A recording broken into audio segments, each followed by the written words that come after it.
Hello friends, good evening, नमस्कार, प्रणाम। कैसे हैं आप सब? होपफुली अच्छे होंगे और स्वस्थ होंगे। फ्रेंड्स, आज की सीरीज़ है हमारे पार्ट 4 पॉलिटी सीरीज़ का, जिसमें हम डिस्कस करेंगे डीपीएसपी, जिसको हम शॉर्ट में कहते हैं डीपीएसपी, और है उसकी full form directive principles of state policy और फंडामेंटल ड्यूटीज़ पे। ठीक है, ये दोनों पार्ट 4 में ही आती हैं। कॉन्स्टिट्यूशन में भी हमारा मोड वही रहेगा, हम जल्दी जल्दी से 15 से 20 मिनट के अंदर ये सारी सीरीज़ ख़त्म कर देंगे। ठीक है फ्रेंड, चलिए। आपके कमेंट जो भी है, कॉम्प्लीमेंट कमेंट जो भी है, टेलीग्राम या कमेंट बॉक्स में मुझे देते रहिएगा, जिससे मुझे इम्प्रूवमेंट में हेल्प मिले और मुझे पता लगे ये वाकई आपके लिए यूज़फुल भी है या नहीं। चलिए स्टार्ट करते हैं। Which part of the constitution of India describes the model of welfare state? जो कल्याणकारी राज्य की अवधारणा है वो भारत के वो संविधान के किस पार्ट में बोली गई है? वो कही गई है फ्रेंड्स, फंडामेंटल ड्यूटीज़ में नहीं, फंडामेंटल राइट्स में नहीं, बल्कि डीपीएसपी में। ठीक है फ्रेंड्स, डीपीएसपी में ही कल्याणकारी राज्य की अवधारणा को दिया गया है। हिंदी इंग्लिश दोनों में बोलूंगा, सबको समझ में आएगा। अगला क्वेश्चन क्या है जी? The DPSP, directive principles of state policy of the constitution of India is taken from the constitution of which country? इसका सोर्स क्या है फ्रेंड्स? सोर्स बहुत इंपॉर्टेंट होता है, चाहे ऑस्ट्रेलिया हो, चाहे साउथ अफ्रीका हो, फ्रेंड्स सबके सोर्स एक बार जरूर याद कर लीजिएगा। बाकी इसका आंसर है Ireland.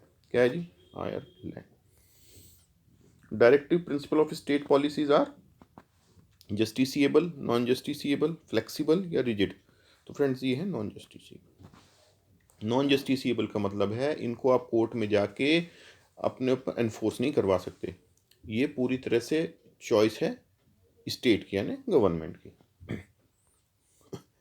Which part of the constitution deal with the directive principle of state policy? जैसा कि मैंने शुरू में ही कहा था, ये करते हैं जी पार्ट 4। पार्ट 1 क्या है? यूनियन और स्टेट्स के बारे में बताता है। पार्ट 2 सिटीजनशिप के बारे में। पार्ट 3 फंडामेंटल राइट्स के बारे में। पार्ट 4 डीपीएसपी के बारे में। चलिए जी next. What are the article which defines directive principle of state policy? Friends, ये सारे आर्टिकल कहाँ से शुरू कहाँ पे ख़त्म है याद रखना हमेशा। जैसे फंडामेंटल राइट्स का 12 से 35 था, तो नेक्स्ट है इसका 36 से 51। कहाँ तक है जी? 36 से 51। According to the constitution of India which of the followings are fundamental to the governance of the country? I am sorry, governance के लिए फंडामेंटल है क्या है? राइट्स हैं, fundamental rights, fundamental duties, DPSP, या फंडामेंटल राइट्स और fundamental duties दोनों? क्योंकि हम बात फंडामेंटल डीपीएसपी की बात कर रहे हैं, तो आप गेस कर सकते हैं डीपीएसपी ही इसका आंसर है। बट इसका रीज़न है, जो गवर्नेंस के लिए हमारा फंडामेंटल क्या है, हमारी जो अवधारणा है वो कल्याणकारी राज्य की है, यानी वेलफेयर स्टेट की है। और उस वो कहाँ से हम उसको डिराइव कर रहे हैं? वो डीपीएसपी से। रीज़न बीइंग कि सोर्सेज रिसोर्सेज हमारे पास इतने नहीं थे, तो उसको फंडामेंटल राइट ना बना के हमने डीपीएसपी में डाला, हमारे फोर फादर्स ने। ठीक है, जिन्होंने कॉन्स्टिट्यूशन को ड्राफ्ट किया और फिर इसको कॉन्स्टिट्यूशन असेंबली ने पास किया। ठीक है, चलिए। और धीरे धीरे उनका एंडेवर ये है कि डीपीएसपी को हम एनफोर्स करवाएं। जैसे कि राइट टू एजुकेशन पहले डीपीएसपी का पार्ट था, अब क्या हो गया है? अब हो गया है हमारा फंडामेंटल राइट्स। ठीक है जी। यूसीसी पे भी काम कर रहे हैं धीरे धीरे, यूनिफॉर्म सिविल कोड पे भी कर ही रहे हैं ना धीरे धीरे काम। चलिए आगे करते हैं। Panchayati raj system in India is laid down under. देखिए कितना अच्छा बात है। पंचायती राज सिस्टम है किसका पार्ट है? फंडामेंटल राइट्स का? नहीं। ड्यूटीज़ का? नहीं। ड्यूटीज़ तो हो ही कैसे सकती है भाई, स्टेट का काम है ये। फंडामेंटल ड्यूटीज़ इंडिविजुअल की होती हैं। Directive principle of state policy, yes, article 40 में इसके बारे में बोला गया। कितना इंपॉर्टेंट है? डीपीएसपी को आप नॉन जस्टिसिएबल है, but these are really important, damn important, then do read it. ठीक है, चलिए। Which principle among the following was added to the directive principle of state policy by 42nd amendment to the constitution? 42nd amendment को तो भाई घोट के P जाना, बहुत चीज़ों के लिए। ट्राइब्यूनल इसमें स्टार्ट हुए थे, डीपीएसपी में उसमें चेंज था, फंडामेंटल राइट्स में उसमें चेंज था, प्रियम्बल में उसमें चेंज था, जाने किस किस में चेंज था। ठीक है, चलिए। इसका कौन सा था? Equal pay for equal work? नहीं, ये राइट ऑप्शन नहीं है। फॉर ये डीपीएसपी में है पर 42nd अमेंडमेंट से इंसर्ट नहीं किया गया। इसका आंसर है जी ऑप्शन बी। क्या है जी? Option B. कौन से में था? 43A में। चलिए, आर्टिकल भी इंपॉर्टेंट है, याद रखना। आप ऐसे ही सेल्फ स्टडी करके बेड़ा पार हो जाएगा, मैं बता रहा हूँ ना। ध्यान से सुनो, ध्यान से पढ़ो। ठीक है। और कोई भी पर्सनल, कोई मतलब पर्सनल से इन द सेंस कि आपकी कोई स्टडी से रिलेटेड प्रॉब्लम आ रही है, टेलीग्राम पे डीएम कर दो, जवाब आपको मिल जाएगा। नेक्स्ट क्वेश्चन क्या है, how are the directive principle of state policy different from fundamental rights. दोनों में डिफरेंस क्या है? डिफरेंस क्या है जी? Former is for union government, latter is for state government. ये क्या बात हुई? गवर्नमेंट की बात करते हैं, स्टेट की बात करते हैं, सेंट्रल स्टेट की कहाँ से बात आ गई? Former is a part of constitution, where later is not. गलत बात, दोनों है। Directive principles are not enforceable where fundamental rights can be enforced. माने डायरेक्टिव प्रिंसिपल को कोर्ट में जाके एनफोर्स नहीं किया जा सकता, जबकि फंडामेंटल राइट्स को किया जा सकता है। Next, the directive principle of state policy is a cheque which is paid on bank's convenience. ये किसने कहा था? बहुत इंपॉर्टेंट स्टेटमेंट है, ये कहा था हमारे केटी शाह साहब ने। ठीक है, चलिए। In the constitution of India promotion of international peace and security is included in. देखिए कितने इंपॉर्टेंट है। फॉरेन पॉलिसी के बारे में कॉन्स्टिट्यूशन में अगर कहीं बात की गई है तो वो की गई है हमारे डीपीएसपी में। अब देखिए, मैं ये इसलिए क्वेश्चन से आप समझिए कि डीपीएसपी कितने इंपॉर्टेंट है। इन्फोर्सिबल नहीं, इसका मतलब ये नहीं है कि इंपॉर्टेंट नहीं। अब आर्टिकल्स की बात करते हैं। विच one of the following is not correctly match?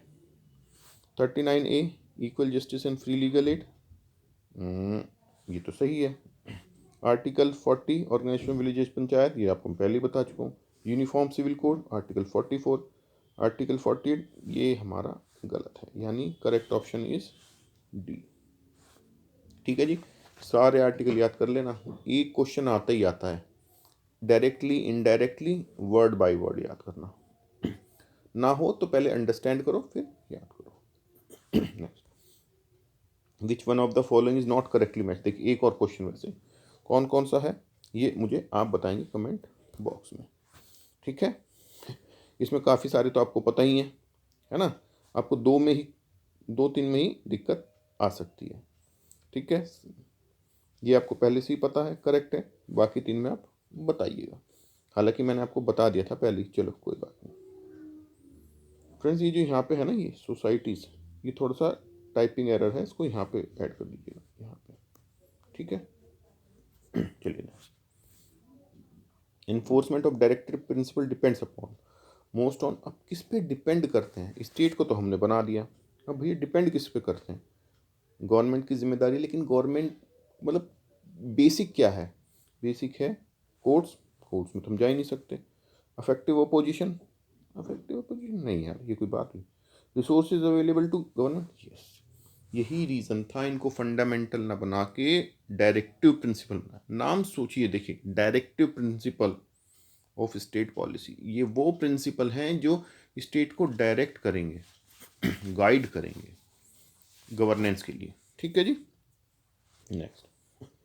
In which case did the supreme court restore the primacy of fundamental rights over the directive principle. एक टाइम वो आ गया था इनका ना आपस में चलता रहा शुरू में, इनिशियल स्टेज में, कभी फंडामेंटल राइट्स ऊपर, कभी डीपीएसपी ऊपर। तो इस केस का आंसर है आपका केशवानंदा भारती। नहीं, माफ़ कीजिए, इसमें हुआ था जी गोलकनाथ।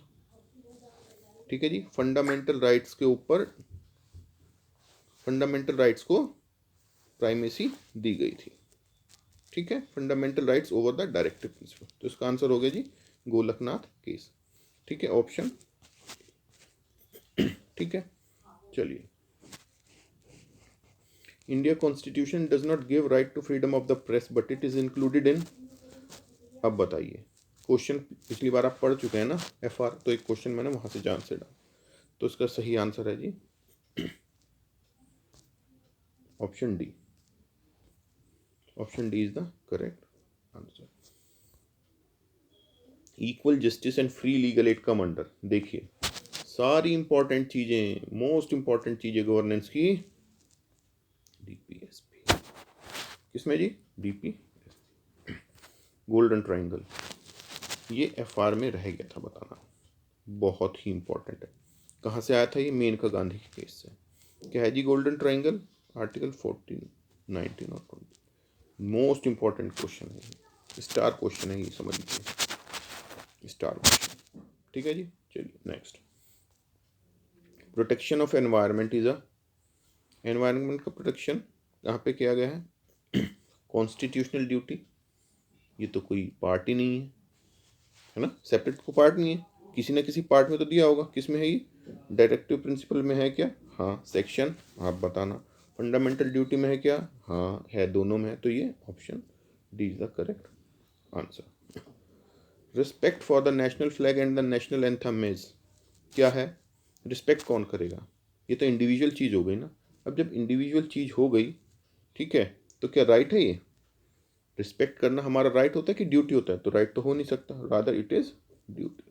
डायरेक्टिव प्रिंसिपल ये इसलिए नहीं हो सकता क्योंकि ये स्टेट पे नहीं है, ये किसी सिटीजन पे है, ठीक है। चलिए,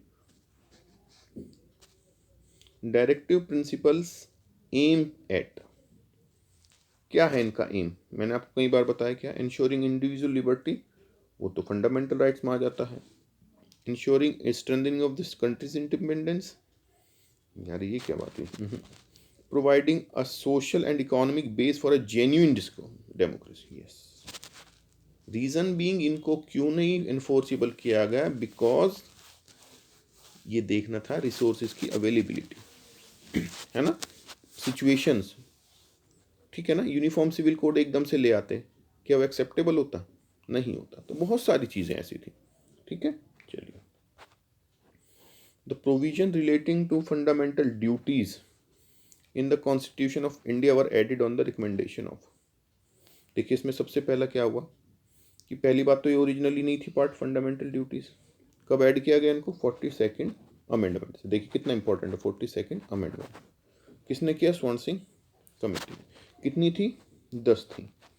कितनी ड्यूटी ऐड की गई थी जी, 10, ठीक है। चलिए, by which constitutional amendment 10 fundamental duties were added, ये तो क्वेश्चन ही अब आप ही को पता ही लग गया, आंसर सी। अगला, fundamental duties of Indian citizens are enumerated in which part, बताइए। फंडामेंटल 3 ना, फंडामेंटल राइट।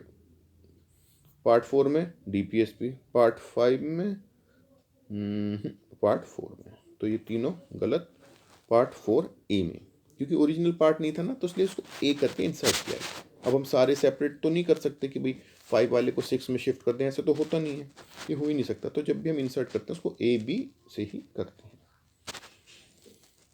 ठीक है। और आर्टिकल क्या है इसका, आर्टिकल है 51 ए, क्या है जी, कहाँ पे है ये article 51 A, part 4 article 51 A. Under the constitution of India which one of the following is not the fundamental duty, कौन सी नहीं है, वोट इन पब्लिक इलेक्शन, नहीं यही नहीं है। ड्यूटी साइंटिफिक टेम्पर, ये है। सेफ गार्डिंग पब्लिक प्रॉपर्टी, बिल्कुल है। Abide by constitution and respect it's ideals, ये भी है। तो ऑप्शन हो गया आपका, vote in public election is your right, ठीक है। चलिए नेक्स्ट देखते हैं, विच one of the following is not correctly match, कौन सा है, पार्ट 2 सिटीजनशिप तो करेक्ट है, पार्ट 3 फंडामेंटल राइट्स ये भी करेक्ट है, पार्ट 4 डीपीएसपी ये भी करेक्ट है, ये नहीं, तो ऑप्शन हो गया डी, ठीक है जी। क्यों, ये है 4 ए में, जैसा कि अभी पिछले क्वेश्चन में हमने किया था। फ्रेंड्स बहुत सारे ऐसे क्वेश्चन हैं जो मैंने इसमें इसलिए नहीं डाल पाया क्योंकि अगर मैं डालता तो आपको एकदम से पता लग जाता भाई फंडामेंटल ड्यूटीज़ की बात कर रहे हैं तो उसमें आया।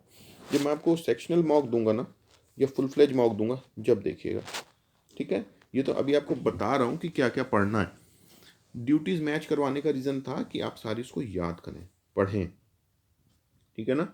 अब क्वेश्चन देखिए, वैसे मैंने पहले, how many fundamental duties are there in Indian constitution, 11, और अभी तो आप बता रहे थे 10 थी, ओरिजिनली 10 थी पर बाद में अमेंडमेंट के बाद ये 11 हो गई है, ठीक है जी। फिलहाल कितनी है, 11, ध्यान रखिएगा। 11 कब हुई है, कौन से कॉन्स्टिट्यूशन अमेंडमेंट से हुई है, आप मुझे बताइएगा।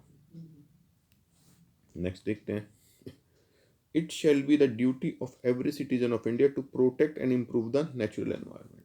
देखिए आप यहाँ पे आराम से बता सकते हैं, ये आर्टिकल 51 ए में है, क्योंकि जब भी बात करता है ड्यूटी ऑफ एवरी सिटीजन, बहुत इंपॉर्टेंट, ध्यान से सुनना बात, जब भी बात एवरी सिटीजन की करेगा तो वो आपकी फंडामेंटल ड्यूटीज़ की बात करेगा।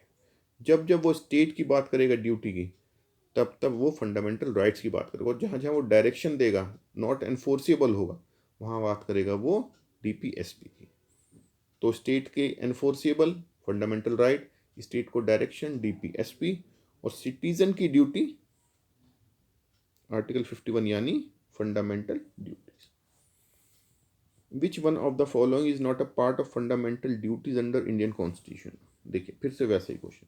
To defend the country and render national service, अच्छा।